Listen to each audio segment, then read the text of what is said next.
Hi hello నమస్తే. నేను మీ doctor Ravishankar శ్రీరాముల. ఒక్కసారి మీ చిన్ననాటి జీవితాన్ని, అప్పుడు గడిపినటువంటి సమయాన్ని, కాలాన్ని కానీ, అప్పుడు చేసినటువంటి పనులు కానీ, నేర్చుకున్న విషయాల్ని కానీ, ఎదురైనటువంటి అనుభవాల్ని కానీ ఒక్కసారి నెమరేసుకుందామా?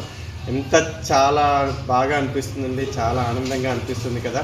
ఎందుకంటే మన చిన్నతనంలో మనం ఏ పని చేసినా, ఏ ఆట ఆడినా, ఎటువంటి విషయాన్ని ప్రయత్నించినా కూడా ఎటువంటి సందేహం లేకుండా, దాని యొక్క ఫలితం పైన ఎటువంటి ఆలోచన లేకుండా ప్రయత్నం చేసేవాళ్ళం.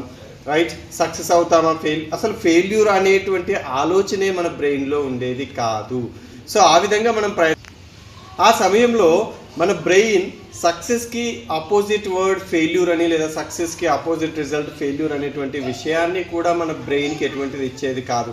మనం ఫెయిల్యూర్కి సక్సెస్కి ఆలోచన లేకుండా మన ప్రయత్నం మనం నియంత్రణ చేస్తూనే ఉండేవాళ్ళం.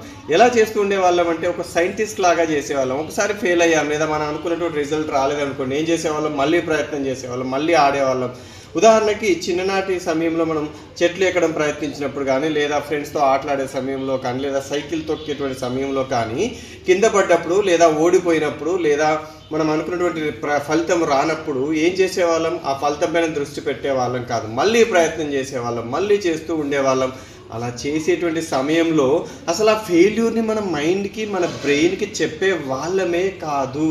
ఆ నెగిటివ్ ఆలోచన, ఆ నెగిటివ్ ఎనర్జీ అనేటువంటిది మన బ్రెయిన్కి చేరేదే కాదు. మళ్ళీ ప్రయత్నం చేసేవాళ్ళం, మళ్ళీ గెలుద్దాం అనేటువంటి ఆలోచనతో ఎప్పుడు కూడా పాజిటివ్నే మన బ్రెయిన్ని మనకు కన్స్ట్రక్షన్ వేలో మనకి బ్రెయిన్ అనేటువంటిది ఇస్తూ ఉండేది.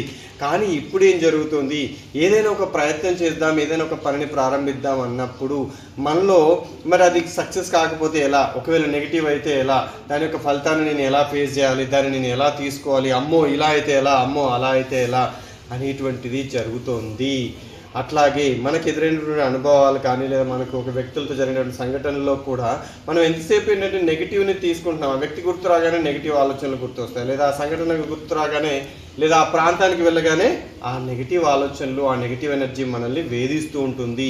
మరి వీటన్నింటినీ మనం మార్చుకోలేమా అంటే మార్చుకోవడానికి ఒక ప్రోగ్రామ్ ఉందండి. అదే న్యూరో లింగ్విస్టిక్ ప్రోగ్రామ్. ఏంటిది?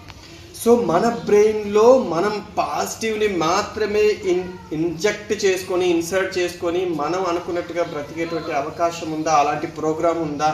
దానికి సంబంధించినటువంటి పూర్తి వివరాలతో ఈరోజు ఒక వీడియో సాయంత్రం రాబోతుంది. Wait until